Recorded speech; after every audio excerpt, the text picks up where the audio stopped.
हरे कृष्ण कृष्ण कृष्ण हरे हरे, हरे राम राम राम हरे हरे।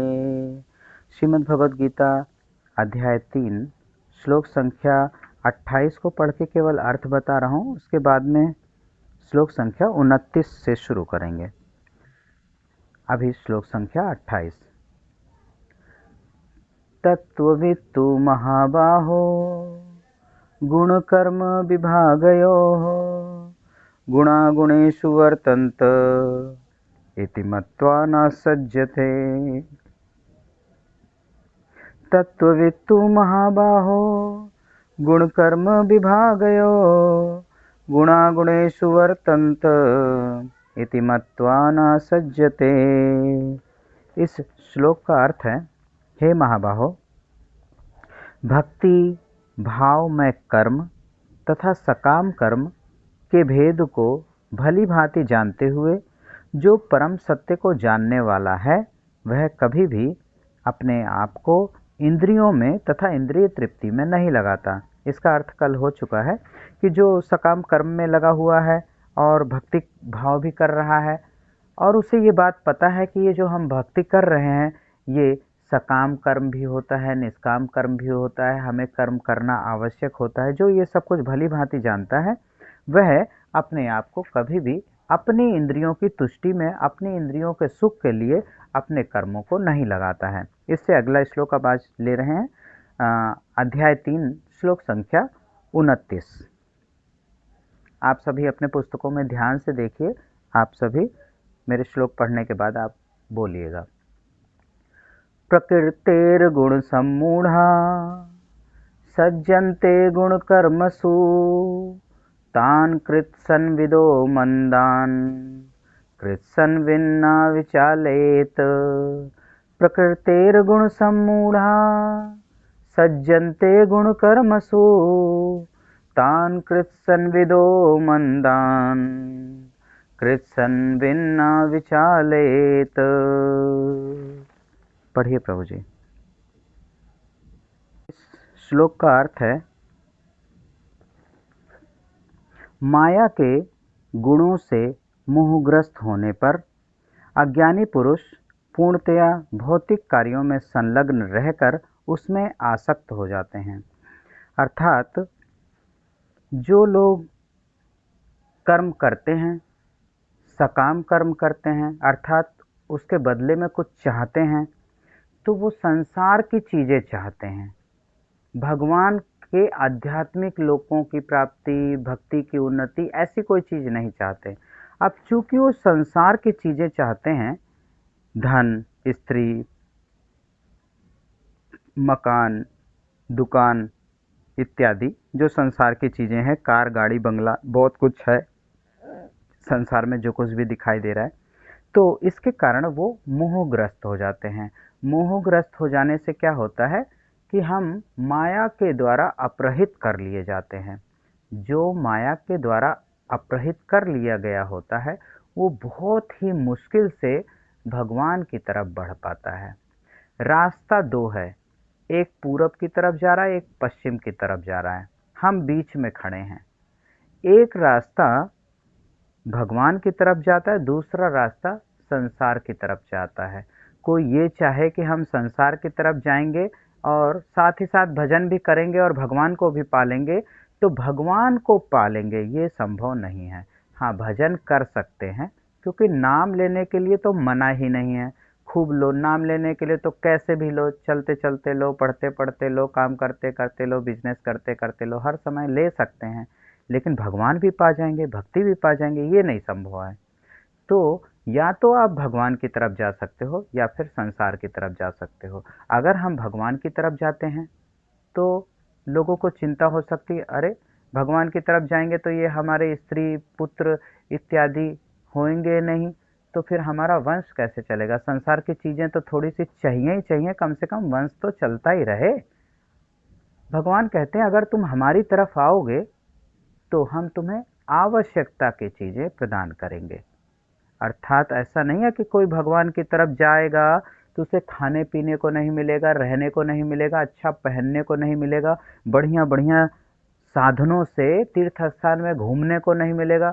सब कुछ मिलेगा, और हो सकता है जो संसारी लोग इतनी कठिन परिश्रम करके प्राप्त करते हों, वो भगवान की तरफ जाने वाला बहुत कम भजन करके, उसमें तो परिश्रम ही नहीं है, बहुत कम भजन करके उनसे ज़्यादा अच्छा प्राप्त कर ले। और करते हैं, ऐसा नहीं है कि नहीं करते हैं। लोग देख करके, संत महात्माओं को देख करके ईर्ष्या करते हैं। और संत महात्माओं को तो छोड़ दो, उनके चेलों को भी देख लो, कोई भी उनमें से कोई भी दुबला पतला नहीं होगा। जबकि हम सभी रोज देसी घी भी ला रहे हैं, पनीर भी खा रहे हैं, दूध भी पी रहे हैं, और अब की बार तो जाड़े में हम मेवे भी ले आए थे, खाए थे ना, सब करे थे। लेकिन हम हैं कैसे? रोज ही थकान रहती है, कभी इधर दर्द है, कभी उधर दर्द है, इस डॉक्टर के भागे जा रहे हैं, उस डॉक्टर के भागे जा रहे हैं, कभी ये टिकिया खा रहे हैं, कभी वो टिकिया खा रहे हैं, और वहाँ सब मुस्टंडे खा खा के एकदम फौलाद हो रहे हैं। क्यों? भगवान कह रहे हैं हमारी तरफ आओगे तो जो तुम्हारी आवश्यकता की चीज़ें हैं वो सब मैं प्रदान करूँगा। और भजन करने के लिए भी तो कम से कम शरीर में जान तो होनी ही चाहिए। भगवान उतनी ताकत नहीं देंगे तो हम भजन भी कहाँ से करेंगे? पर पूरी तरह से भगवान की तरफ ही जाना पड़ेगा, तब ये सब कुछ होगा। यद्यपि उनके ये कार्य उनके ज्ञान अभाव के कारण अधम होते हैं। यहाँ भगवान कह रहे हैं इस श्लोक में कि जो लोग माया के गुणों से मोहग्रस्त हो जाते हैं, अर्थात माया के कारण भगवान में बिल्कुल भी मन नहीं लगाते, उनके ये सारे काम ज्ञान के अभाव के कारण, वो ज्ञान क्या है? ज्ञान बस इतना ही है कि कर्म दोनों को करने हैं, चाहे हम भगवान की तरफ जाएं या संसार की तरफ जाएं। लेकिन जो संसार की तरफ जाता है वो सकाम भाव से कर्म करता है, अर्थात हम ये बिजनेस में पैसे लगाएंगे तो हमें इतने परसेंट का प्रॉफिट होगा, ये प्रॉफिट होगा, सकाम भाव है, कुछ भावना लेकर के कर रहे हैं। जबकि जो भगवान की तरफ जाता है, जबकि जो भगवान की तरफ जाता है वो ऐसा सोचता है कि हम जो भी काम करेंगे निस्वार्थ भाव से करेंगे, हमें कुछ चाहिए नहीं, निष्काम भाव से करेंगे, हमारी कोई कामना नहीं है, हमारी बस इतनी कामना है ठाकुर जी के जो सृष्टि में जीव हैं सभी की हमसे सेवा बन जाए, सब में हम भगवत दर्शन कर लें, बस हमारी तो इतनी कामना है कि भगवान हमसे प्रसन्न रहें। तो जो भगवान की तरफ जाता है वो निष्काम भाव से, निस्वार्थ भाव से काम करता है। इसीलिए यहाँ पे ज्ञान अभाव कहा है। पिछले श्लोकों में भगवान ने ऐसे को अज्ञानी कह करके उन्हें मूढ़ बताया, मूर्ख बताया है। यद्यपि उनके ये काम, सकाम भाव करने वालों को ये काम क्या है? ज्ञान के अभाव के कारण अधम होते हैं। अधम में जो केवल सकाम भाव से ही कर्म करते रहते हैं वो क्या है? अधम। अधम में कि अगर हमारा जो नेक्स्ट बर्थ होगा वो उच्च लोकों में नहीं होगा। अधम मीन्स हम धीरे धीरे नीचे की ओर गिरते जाएंगे। यानी अभी मनुष्य हैं तो हो सकता है आगे पशु पक्षी बन जाएं या फिर पेड़ पौधे बन जाएं, अधम गति में चले जाएंगे। तो उनके ये काम अधम है, यानी उनको तारने वाले नहीं हैं, इससे तरेंगे नहीं, उल्टे डूबेंगे। तो इसलिए हमें सकाम भाव से ना करके काम निष्काम भाव से करना चाहिए। निष्काम भाव से काम करने से ही हमारा कर्म योग सिद्ध हो जाता है और भगवत प्राप्ति होती है। तो ये यहाँ पे भगवान अध्याय 3 में कर्म योग के द्वारा भगवत प्राप्ति के विषय में बता रहे हैं। लेकिन फिर आगे कहते हैं भगवान कि उनके ये काम जो है ज्ञान अभाव के कारण अधम तो होते हैं, लेकिन जो लोग ज्ञानी हैं, जो भक्ति करते हैं, जो निष्काम भाव से तथा निस्वार्थ भाव से कर्म करते हैं, उन लोगों को चाहिए कि उन्हें विचलित ना करें, उन्हें ये बिल्कुल ना सिखाएं कि तुम बिल्कुल गलत हो या कुछ भी, ऐसा कुछ ना करें।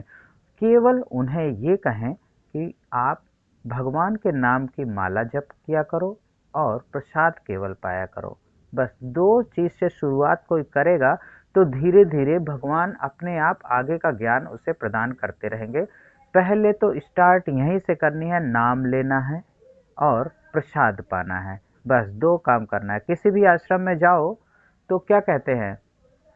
आपसे उच्चारण करवाएंगे, कि जैसे हारमोनियम पे बज रहा है महामंत्र, तो कहेंगे तुम भी गाओ। जो भी आएगा वहाँ दर्शन करने सबसे कहते तुम भी गाओ, लिख के रखे रहते हैं और उंगली से इशारा करते हैं, ये देखो पढ़ो गाओ।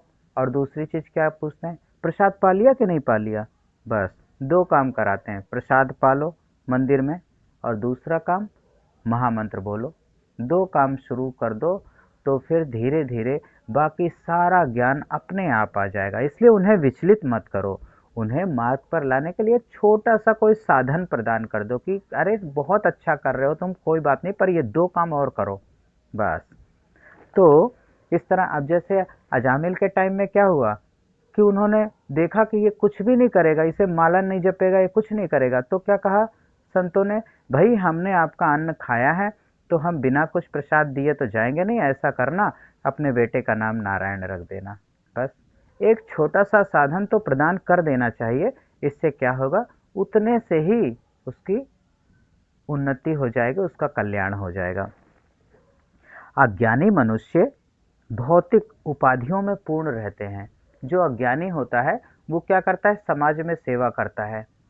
जैसे किसी ट्रस्ट का महासचिव बन गया, कोषाध्यक्ष बन गया, अध्यक्ष बन गया, महामंत्री बन गया, वो उपाधि प्राप्त कर लेता है। क्यों उपाधि प्राप्त करता है, क्योंकि वो समाज सेवा कर रहा है।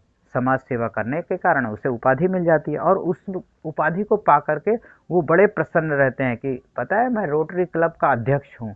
लो बस इससे वो बड़े खुश हैं, अपने कोट पे बिल्ला लगाए घूमेंगे।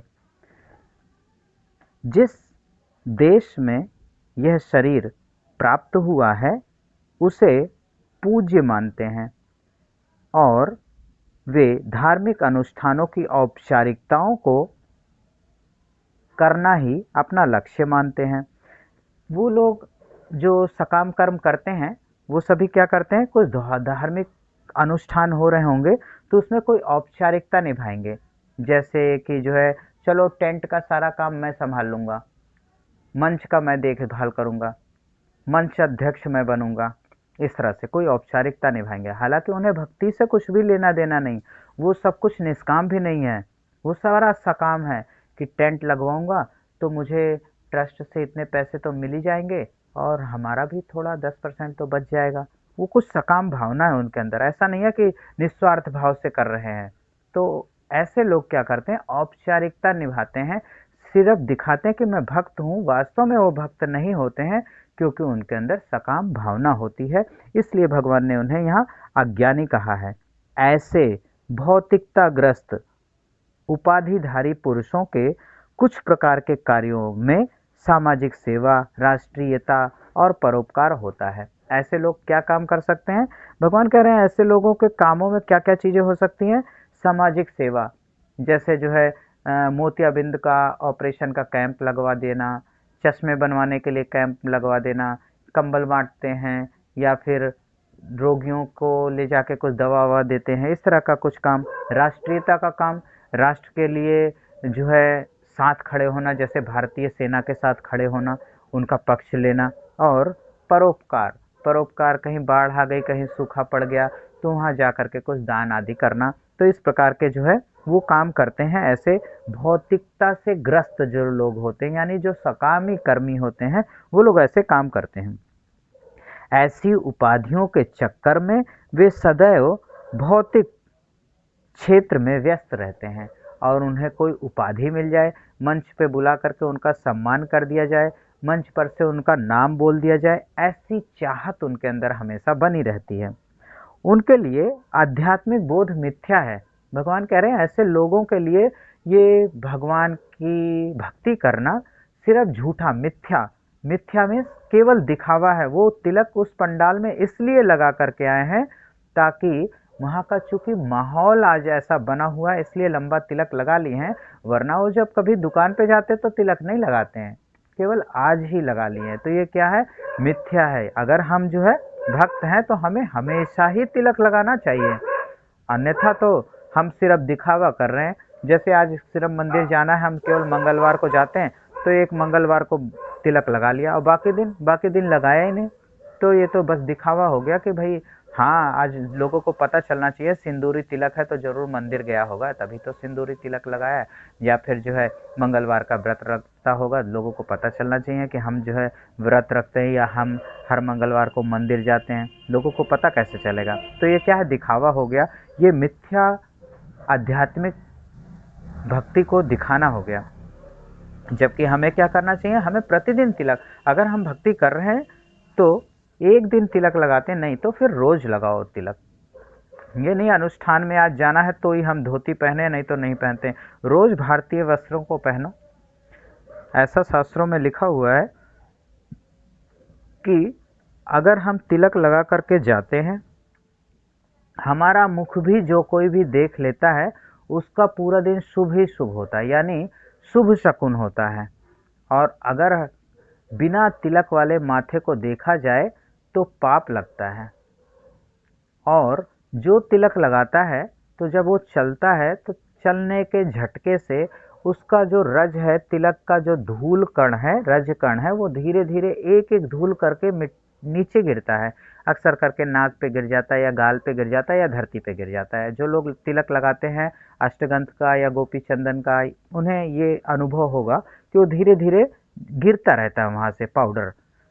तो ऐसा शास्त्रों में लिखा है कि एक एक कण से करोड़ों जन्मों के पाप खत्म होते हैं।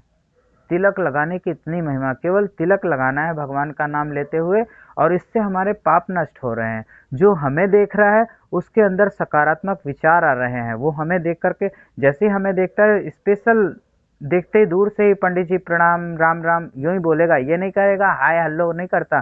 तिलक वाले को देख करके ही वो राम राम ही बोलता है, सीताराम ही बोलता है। इसी तरह हमें भगवान का नाम सुनने को मिल रहा है, हम भी उसे राम राम बोलते हैं, हमारे जिह्वा से भगवान का नाम लेने को मिल रहा है। एक सिर्फ तिलक लगाने से भगवान का नाम निकल रहा है और भगवान का नाम सुनने को मिल रहा है, तो ये कितनी बड़ी बात है।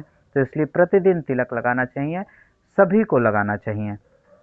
ये मैं नहीं कह रहा कि कैसा लगाओ, पर जैसा भी आपको अच्छा लगता हो, ना से तो अच्छा है, हाँ लगाओ तो सही।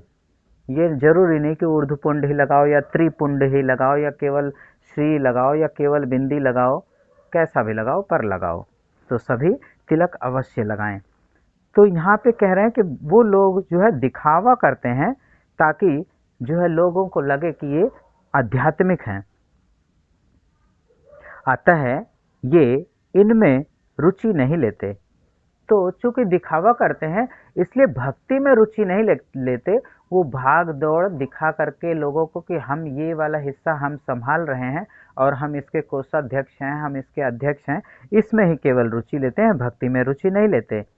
जो लोग आध्यात्मिक जीवन में जागरूक हैं उन्हें चाहिए कि इस तरह भौतिकता में मग्न व्यक्तियों को विचलित ना करें। भगवान एक्सप्लेन कर रहे हैं कि ऐसे भी जो लगा हुआ है उसे भी विचलित ना करें, उसे ये ना कहें कि ये काम मत करो, मना मत करें, उसे केवल एक छोटा सा साधन बता दें कि जैसे वो एक ही दिन तिलक लगाता है तो कम से कम उससे कहे अरे रोज तो लगाया कर। जब धीरे धीरे पाप जिसके कम हो जाते हैं उसी को ही भजन करने में मन लगता है। जिसके पाप अधिक होते हैं तो उसके मन में अगर कभी भजन भजन करने का मन आ भी जाए, जैसे किसी के पाप अधिक है, मेरे पाप मान लो अधिक है, तो हो सकता है कभी मेरे मन में आ जाए, हाँ श्रावण आ रहा है, श्रावण में सुना है कि वो वृंदावन में बहुत झूला उला का प्रोग्राम होता है, महोत्सव होते हैं, तो अब की सावन में वृंदावन जाएंगे। तो जैसे ही ये मैं सोचूंगा तुरंत पाप हमारे अंदर हावी हो जाएगा, चल वृंदावन क्या करेगा जाके, गोवा इतनी अच्छी जगह है, वहाँ लोग जाते हैं, वहाँ चलेंगे। पाप हावी हो जाएगा, जिसके अंदर पाप ज़्यादा होगा, जैसे ही वो कोई अच्छा काम सोचेगा ना तुरंत पाप हावी हो जाएगा और वो समझाने की कोशिश करेगा कि नहीं नहीं यहाँ चल, वो बेकार जगह है। और जिसके अंदर पुण्य ज़्यादा होगा, पाप कम होगा, तो वो जैसे ही सोचेगा वृंदावन, अरे श्रावण में, श्रावण की छोड़ो ना, अभी होली आ रही है, होली में चलते हैं, वो ऐसा सोचेगा क्योंकि वो पाप हावी नहीं हो पाएगा उसके अंदर। इसलिए धीरे धीरे अपने पापों को कम करना चाहिए। कैसे कम करें? भगवान का नाम लेने से पाप कम हो जाते हैं। मैंने अभी बताया तिलक लगाने से धीरे धीरे पाप कम हो जाते हैं। तो हम अपने लेवल को, पाप के लेवल को धीरे धीरे डाउन करेंगे तो अपने आप भक्ति बढ़ेगी। तो हम प्रयास करें कि हम अपने आप को शुद्ध सात्विक बनाते हुए भक्ति में रुचि लें। यहाँ पर श्रीमद् भगवद गीता अध्याय 3 श्लोक संख्या 29 का तात्पर्य पूर्ण हो रहा है। श्लोक संख्या 30 पर अब चर्चा करेंगे। अध्याय 3 श्लोक संख्या 30। मयि सर्वाणि कर्माणि सन्न्यस्याध्यात्मचेतसा निराशीर्निर्ममो भूत्वा युद्धस्व विगतज्वरः। मयि सर्वाणि कर्माणि सन्न्यस्याध्यात्मचेतसा निराशीर्निर्ममो भूत्वा युद्धस्व विगतज्वरः। पढ़िए प्रभु जी। मयि सर्वाणि कर्माणि सन्न्यस्याध्यात्मचेतसा निराशीर्निर्ममो भूत्वा युद्धस्व विगतज्वरः। इस श्लोक का अर्थ है, अतः हे अर्जुन, अपने सारे कार्यों को मुझ में समर्पित करके मेरे पूर्ण ज्ञान से युक्त होकर, लाभ की आकांक्षा से रहित होकर, स्वामित्व के किसी दावे के बिना तथा आलस्य से रहित होकर युद्ध करो। अभी तक भगवान ने जो जो कार्य हमें बताए अलग अलग श्लोकों में, जैसे जो है सकाम भाव निष्काम भाव के बारे में कम से कम 6 श्लोकों में बताया। इसके बाद में फिर जो है लाभ की आकांक्षा नहीं करनी चाहिए, यानी निस्वार्थ भाव से काम करना चाहिए, इसको भी 3-4 श्लोकों में बताया। तो अभी सब कुछ जो एक एक श्लोक के माध्यम से बता रहे थे, वो सब कुछ यहाँ एक ही श्लोक में बताया है कि हमें कर्म किस प्रकार करना चाहिए। तो भगवान कह रहे हैं हमें सारे कार्यों को मुझ में समर्पित करके, अर्थात प्रत्येक कार्य को भगवान से जोड़ देना चाहिए। सभी काम को भगवान से जोड़ करके और कार्य संपूर्ण होने पर उसके फल को भगवान को समर्पित करके, जब हम भगवान को समर्पित कर देंगे तो ये भगवान की पहली बात कंप्लीट हो जाएगी कि अपने सारे कामों को मुझे समर्पित करके। अब उसके बाद क्या कह रहे हैं, मेरे पूर्ण ज्ञान से युक्त होकर।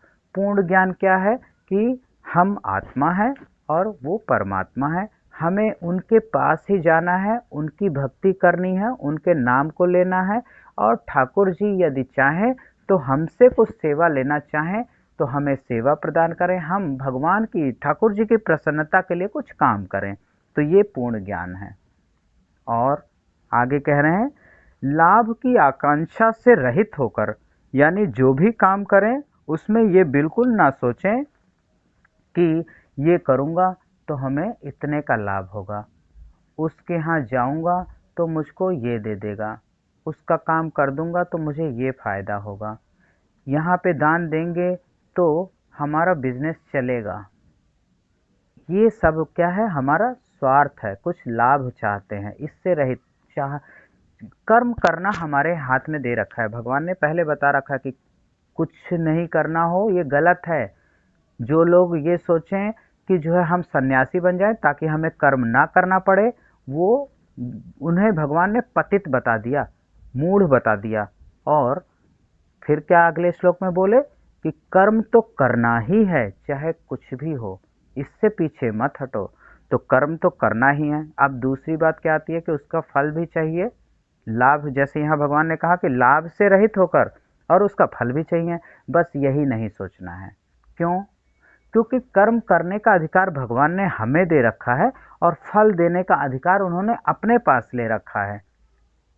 फल का अधिकार हमारे पास नहीं है। इसलिए कर्म कर दिया और उसको भगवान को अर्पित कर देंगे तो भगवान जब हमें ज़रूरत पड़ेगी, आवश्यकता होगी, उस समय वो फल प्रदान कर देंगे, उसी समय प्रदान कर देंगे। हमें कष्टों में तो रखेंगे ही नहीं। लेकिन चक्कर क्या है कि हम सारा फल भी खुद ही प्राप्त करना चाहते हैं, काम भी अपने लिए करना चाहते हैं, अपने ही परिवार के लिए काम करना चाहते हैं, भगवान के लिए करना ही नहीं चाहते। तो इसीलिए जब हमें ज़रूरत पड़ती है तो भगवान देते ही नहीं, हम बड़ी परेशानी में रहते हैं। कहते हैं यार भगवान नाम की कोई चीज़ ही नहीं है। जब हम जो है इतनी दिन ना अपना माथा रगड़ रहे हैं, हमारा तो कुछ लाभ हो ही नहीं रहा है। कारण क्या है, हमने वहाँ पे कुछ डिपॉजिट ही नहीं, जब बैंक में हमने पैसे ही नहीं जमा करे होंगे तो बैंक वाला अपने आप पैसे हमें कैसे दे देगा? हम जब उसमें कुछ पैसे जमा करेंगे तो ही तो उसमें से हमें कुछ भाग दे देगा। वो तो कहेगा कि 5,000 तो इसमें बचा के रखना, बाकी निकाल सकते हो। भगवान के पास हम जब कुछ जमा ही नहीं करेंगे तो वो हमें कहाँ से दे देंगे। फिर भी वो इतने कृपालु हैं कि किसी न किसी तरह वो दुख की घड़ी निकाल तो देते हैं, परंतु हमें चाहिए कि कार्य करें, भगवान को समर्पित करें, लाभ की आशा बिल्कुल छोड़ दें, अर्थात निष्काम और निस्वार्थ भाव से करें, स्वामित्व के किसी दावे के बिना करें।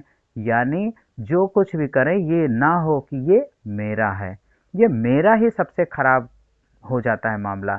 सब कुछ क्या है, भगवान का है। वास्तव में परम भोक्ता भगवान है, हम अपने भोगने के लिए चीज ले आते हैं, बस इसीलिए काम खराब है। हम परम भोक्ता जब भगवान है तो सारी कुछ जितनी भी चीजें हैं ये प्रकृति की, और हम सभी, हमारे परिवार, हम सब भगवान के हैं। भजन है, हम तुम्हारे हैं प्रभु जी, हम तुम्हारे थे प्रभु जी, हम तुम्हारे हैं, हम तुम्हारे ही रहेंगे। तो जब हम सब भगवान के हो करके रहेंगे तो भगवान की कृपा का अनुभूति होगा। स्वामित्व के दावे के बिना, तथा अब एक अंतिम बात कह रहे हैं, आलस्य से रहित होकर। ये बहुत जरूरी है कर्म करने के लिए। सबसे पहला पॉइंट तो यही है कि आलस्य से रहित होना पड़ेगा। जैसे कोई ये सोचे कि भाई भोजन बन रहा है और जो है चलो 10 मिनट में तैयार हो जाएगा, ओहो ये तो तैयार हो गया, 10 मिनट बीत गया। ऐसे सोचने से बन थोड़ी जाएगा, ना हमारे मुंह में आएगा, ना पेट में जाएगा, ना पेट भरेगा। सोचने से, बैठे बैठे सोचते रहो तो ये तो मुंगेरी लाल के हसीन सपने। सोचते रहो, कितने ही सपने सोच लो। करना पड़ेगा, और करने के लिए आलस्य का त्याग करना पड़ेगा। ऐसे सोचो कि ब्रह्म मुहूर्त में उठेंगे, नहाएंगे, ये जप करेंगे, सिर्फ सोचने से तो होने का नहीं है। उठना पड़ेगा, उठने के लिए आलस्य का त्याग करना पड़ेगा। तो कर्म करने के लिए आलस्य का त्याग करना है। जो चीज प्राप्ति हो वो हमारी नहीं है, भगवान की है, अर्थात उस पर अपना स्वामित्व तो नहीं दिखाना है। लाभ की आशा नहीं करनी है, लाभ की आशा के बिना काम करना है। भगवान की सेवा करना है तो लाभ भी भगवान अपने आप प्रदान करेंगे, उसकी चिंता ही नहीं करनी चाहिए। और भगवान को याद करते हुए पूर्ण ज्ञान से युक्त होकर, तथा सारा कर्म का फल भगवान में समर्पित करते हुए कर्म करना चाहिए। इस श्लोक का ये अर्थ है। कृष्ण के आश्रित होकर स्वधर्म का पालन करना चाहिए। हर एक का अपना अपना धर्म है और अपने धर्म का पालन भगवान के आश्रित होकर करना चाहिए। परमेश्वर की इच्छा के लिए मनुष्य को सर्वस्व की बलि करनी होती है। कुछ भी अच्छा काम करना हो तो अपना तन मन धन जब पूरा लगा देते हैं ना, तो ही सर्वोच्च शिखर पर पहुंच पाते हैं। इसलिए भगवान का भी अगर भक्ति करना है तो पूर्ण निष्ठा, पूरे दृढ़ता के साथ करें। अगर ऐसे कर लेंगे तो खैर भगवान का साक्षात्कार ही हो जाएगा, कोई दो राय नहीं है। जो लोग कहते हैं ना कि कलयुग में साक्षात दर्शन नहीं होंगे, वो शायद भक्तों की कथाओं को नहीं पढ़े हैं। इसी कलयुग में भक्तों ने 50-50 बार भगवान के दर्शन किए हैं, और खुद तो किए ही हैं, अपने आस पड़ोस के लोगों को भी कराए हैं। उनके कारण कई सारे भक्त भी भगवान के दर्शन किए हैं। तो ऐसा नहीं है भगवान साक्षात दर्शन नहीं दे सकते, दे सकते हैं। हम में उतनी लगन नहीं है, हम में उनमें उतनी निष्ठा नहीं है। हम अपने अंदर से बहुत ही गंदे हैं, बाहर से बड़े साफ सुथरे और सुंदर और बड़े सदाचारी दिखाते हैं। वास्तव में हम ऐसा है नहीं। जिस दिन हम ऐसा बन जाएंगे, ठाकुर जी हमारे संग संग सामने दिखाई देंगे। मनुष्य को यह समझना चाहिए कि इस संसार में किसी व्यक्ति का कुछ भी नहीं है, सब कुछ परमेश्वर का है। ये बात मैंने पहले ही बता दी कि अपना स्वामित्व नहीं ठोकना चाहिए, उस पर दावा नहीं करना चाहिए कि ये चीज़ मेरा है। जो भी हमने कर्म किया उसके बदले हमें जो भी प्राप्त हुआ वो सब कुछ भगवान का समझना चाहिए। सब ठाकुर जी की कृपा से ठाकुर जी के लिए प्राप्त हुआ है, ठाकुर जी की सेवा के लिए प्राप्त हुआ है। हमारे जो बाल बच्चे हैं, हमारे जो रिश्तेदार हैं, इन पे भी तो बहुत सारा खर्च होता है। तो सब बाल गोपाल के लिए है। इतना धन आया है, ठाकुर जी की कृपा से धन प्राप्त हुआ है, और ये सारा धन किसकी सेवा में जाएगा? ठाकुर जी के बाल गोपालों की सेवा में जाएगा। बस ठाकुर जी के लिए भोग बनेगा, प्रसाद हम भी पाएंगे, हम स्वस्थ रहेंगे, भजन करेंगे, नाम जप करेंगे। भावना कुछ इस तरह से बनानी है कि हर काम में भगवान जुड़ जाए, सिर्फ बस इतना करना है कि प्रत्येक काम भगवान को समर्पित हो। कैसे समर्पित हो? हमें ही सोचना है कि ये काम मैं करने जा रहा हूँ, तो किस तरह से ये काम मैं भगवान को समर्पित कर रहा हूँ। बस चीज हमें ही मिलेगी, उपभोग हम ही करेंगे, लेकिन बस नाम लगाना है कि ठाकुर जी की कृपा से हमें ये प्राप्त हुआ है। बस ये सोचना है कि हम उसे किस प्रकार से ठाकुर जी के नाम से जोड़ दें। ये हमारे बुद्धि, हमारे विवेक के ऊपर निर्भर करता है। जब मनुष्य इस प्रकार भगवान की भक्ति करता है, भगवान की प्रसन्नता के लिए कार्य करता है, तो वह किसी वस्तु पर अपने स्वामित्व का दावा नहीं करता है। भक्त लोग कभी भी इस तरह की बातें नहीं करते। सब कुछ राम जी की कुटिया है, राम जी की कृपा से प्राप्त हुआ है, भक्तों की सेवा करने के लिए प्राप्त हुआ है। जो भी है सब भगवान की कृपा मानते हैं और उसमें भगवान को जोड़ देते हैं। इससे ऐसा करने से क्या होगा? ऐसा करने से मुक्ति का मार्ग प्रशस्त हो जाएगा। अर्थात भगवत प्राप्ति जो उच्च स्थिति है वो मुक्ति नहीं है, उससे भी ऊपर भगवान की प्राप्ति है। तो हमारी भगवान हमारी इच्छा, भक्तों की इच्छा पूरी जरूर करते हैं। वो तो देखेंगे कि हम क्या चाहते हैं, मुक्ति चाहते हैं या दोबारा भगवान की सेवा करने के लिए इस धरा पे पुनः आना चाहते हैं, वृंदावन में जन्म लेना चाहते हैं, बरसाने में जन्म लेना चाहते हैं, राधा रानी की सेवा कर, वो तो भगवान भक्त का भाव देखते हैं। तो यहाँ पे जो मुक्ति शब्द लिखा हुआ है, इसे तो आप यही समझिए कि आप जो भी भक्ति में सर्वोच्च प्राप्त करना चाहते हैं, भगवान वो उसे प्रदान करते हैं। जो ऐसा करता है, मुक्ति का मार्ग प्रशस्त करता है, उसे अपनी भक्ति की सीढ़ियों पर सबसे ऊंची वाली सीढ़ी प्राप्त हो जाती है। यहाँ पर श्रीमद् भगवद गीता अध्याय 3 श्लोक संख्या 30 का अर्थ संपूर्ण हो रहा है और यहीं पर आज हम अपनी श्रीमद् भगवद गीता पाठ को संपूर्ण कर रहे हैं। कल श्लोक संख्या 31 का तात्पर्य श्रवण करेंगे।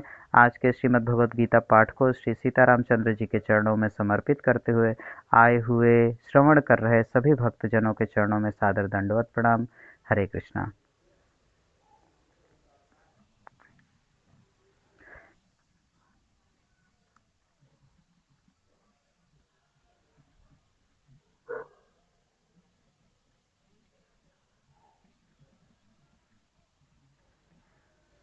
सभी भक्तजनों में किसी को भी आज की आपके पास पुस्तक है, आपके अंदर भी कोई भाव आया हो पढ़ करके, कुछ आप बताना चाहते हो अथवा कोई भजन सुनाना चाहते हो, तो प्रस्तुत कर सकते हैं।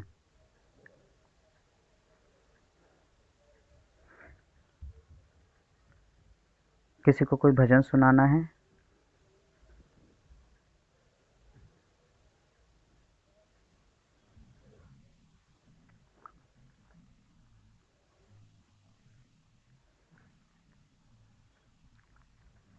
प्रणाम प्रभु जी।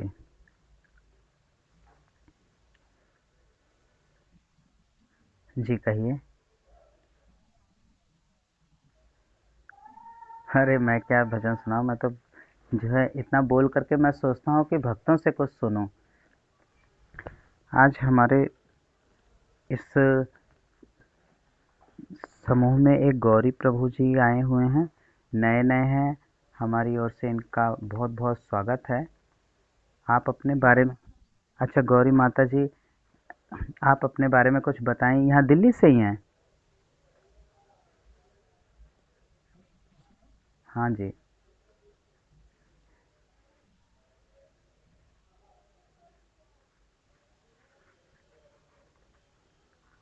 क्या हुआ?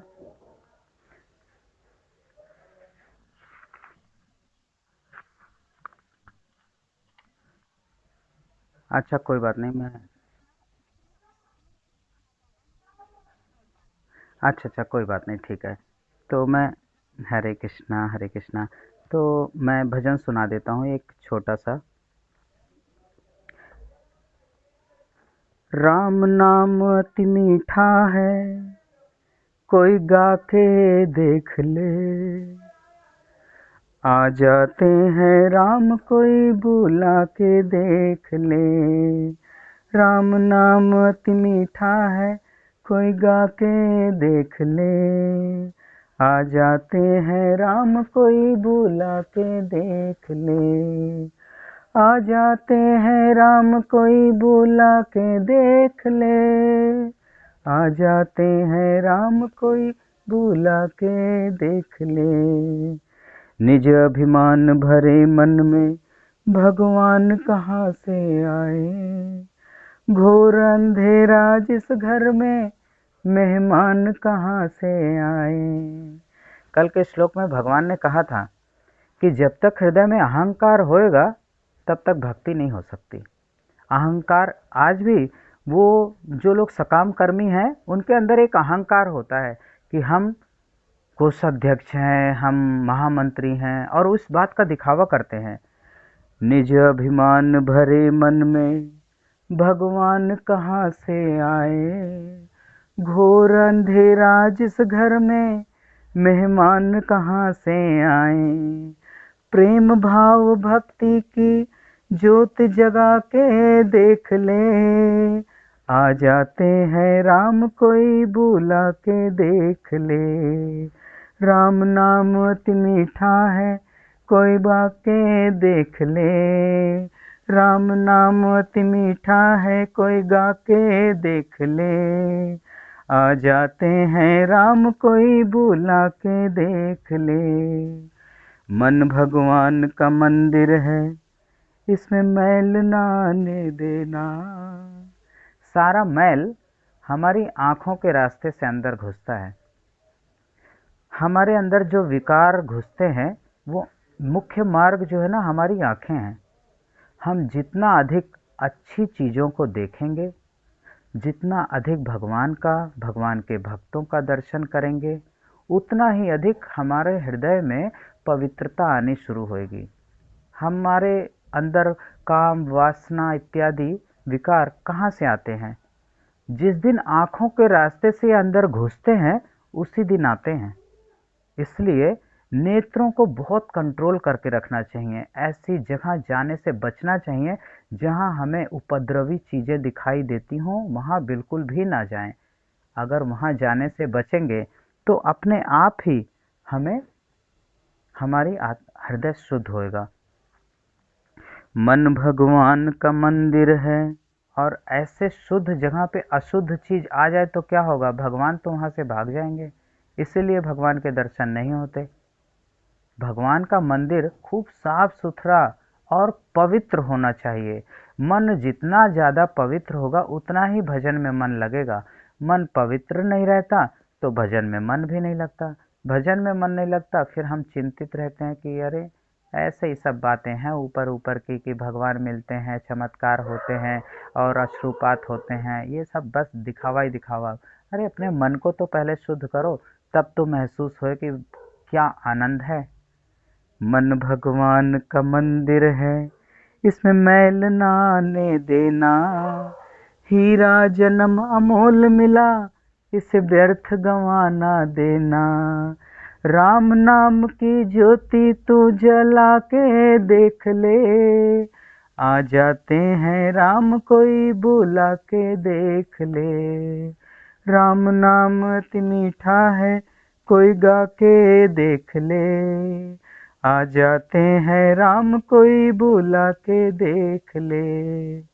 आधे नाम पे आ जाते, कोई होए बुलाने वाला। भगवान कहते हैं कि कोई राधा नाम लेने के लिए सिर्फ रा बोल देता है तो मैं उसके पीछे भाग पड़ता हूँ कि अभी मुझे राधा नाम सुनने को मिलेगा। भगवान नाम सुनने के लिए इतने आतुर रहते हैं। आधे नाम पे आ जाते, कोई होए बुलाने वाला, और हम भगवान का नाम नहीं लेते। भगवान तो कहते हैं भक्तों के पीछे पीछे, जो अभी पीछे एक श्लोक में आया था कि जो अनन्य चिंतन करता है, जो सतत भगवान का चिंतन करता है, भगवान उसके पीछे पीछे इसलिए चलते हैं कि इस भक्त के चलने से, हवा चलने पे उसके रज, उसके चरणों की रज हमारे मस्तक पर आकर के लगेगी तो मैं पवित्र हो जाऊंगा। भगवान भक्तों से इतना प्रेम करते हैं और हम इस महत्व को समझते नहीं, भगवान का नाम नहीं लेते। आधे नाम पे आ जाते, कोई होए बुलाने वाला, बिक जाते श्री राम कोई हो मोल चुकाने वाला। कोई जौहरी आके मोल चुका के देख ले, आ जाते हैं राम कोई बुला के देख ले। राम नाम अति मीठा है, कोई गा के देख ले, आ जाते हैं राम कोई बुला के देख ले। आ जाते हैं राम कोई बुला के देख ले। आज की सभा को यहीं संपूर्ण कर रहा हूँ। हरे कृष्णा। आप में से किसी को भी कुछ सुनाना हो, कहना हो तो रख सकता है।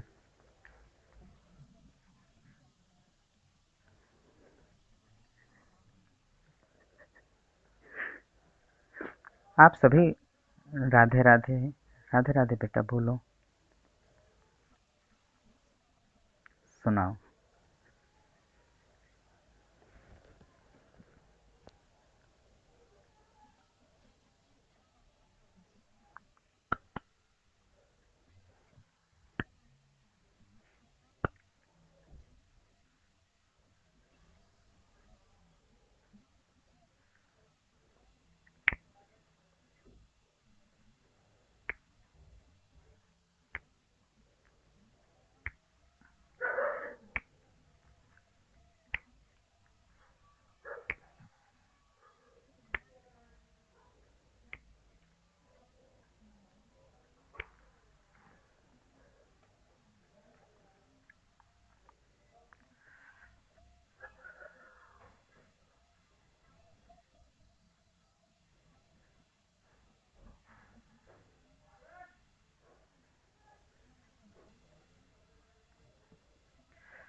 राधे राधे।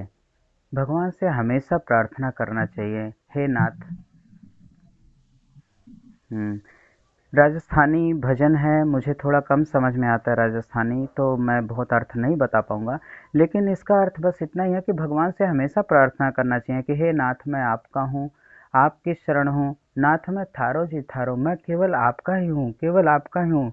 चोखा हूँ यानी बहुत ज़्यादा चालाक हूँ, बहुत बुरा हूँ, बहुत कुटिल हूँ, और बहुत ही कामी हूँ। मेरे अंदर काम वासना बहुत है। चोखो, बुरो, कुटिल और कामी, जो कुछ भी हूँ, जैसा भी हूँ, आपका हूँ। कम से कम चाहे कितना ही खराब हूँ, पर मैं आपका हूँ। बिगड़ा हूँ, मैं बड़ा बिगड़ा हुआ हूँ। और अगर बिगड़ा हूँ तो बिगड़ा किसका हूँ? जब मैं आपका हूँ तो बिगड़ा हुआ भी तो आपका ही हूँ। बिगड़े हूँ तो थारो बिगड़ो, तुम्हारा ही बिगड़ा हुआ हूँ। है मने सुधारो, अब आपका ही काम है मुझे सुधारो। मेरे बस की नहीं है इन काम वासनाओं को दूर कर पाना, अपने आप को सुधार पाना। ये जितनी जो है, ये क्या कहते हैं, जितने विकार हैं, काम क्रोध मद लोभ, मेरे बस की नहीं है कि मैं इनको छोड़ सकूं। बिगड़े हो तो थारो बिगड़ो, थने मुझे सुधारो, आप ही मुझे सुधारो। प्रभु मेरे हाथ में कुछ नहीं। जब हम पूरी तरह से दीन होकर के ना अपने आप को भगवान को समर्पित कर देते हैं कि अब मेरे बस की कुछ नहीं रहा, तो भगवान स्वयं आकर के हमें सुधारते हैं, हमारे मार्ग को दिखाते हैं, हमारे जीवन में अच्छा करते हैं। द्रौपदी जब तक जो है ना भीष्म को देखती रही, अपने पतियों को देखती रही, द्रोणाचार्य को देखती रही, धृतराष्ट्र को देखती रही, सबसे अनुनय विनय करती रही, भगवान आए ही नहीं। और जब सब कोई भी नहीं मेरा इस दुनिया में, एक आप ही हो, चाहे अच्छा हूँ चाहे बुरा हूँ, आप ही मेरे हो, अब मेरा कोई नहीं रहा। भगवान उसी समय भगवान प्रकट हो जाते हैं। अब मैं और ज़्यादा तो कुछ नहीं कह पाऊँगा, बहुत है आज के लिए इतना ही। हरे कृष्णा। हरे कृष्णा कृष्ण कृष्ण हरे हरे, हरे राम राम राम हरे हरे। हरे कृष्णा सभी को।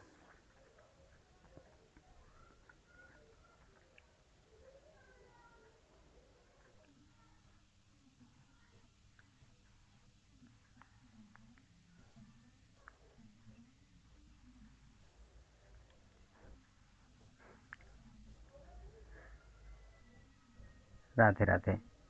राधे राधे। सभी महामंत्र बोल करके फिर प्रस्थान कर सकते हैं।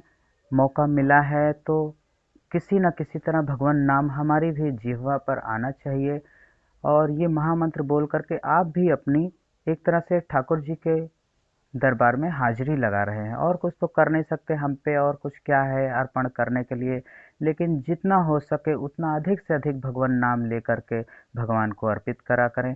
यही कलयुग का सबसे आसान और सरल साधन है भगवत प्राप्ति का। सभी महामंत्र बोलते हुए प्रस्थान कर सकते हैं।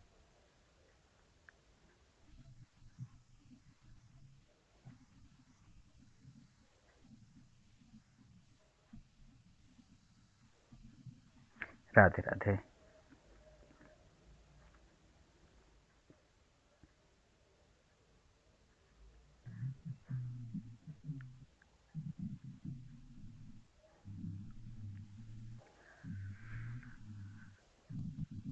हरे कृष्णा।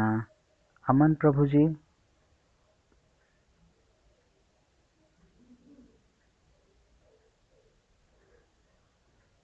और कोई महामंत्र बोलना चाहे तो बोल सकते हैं।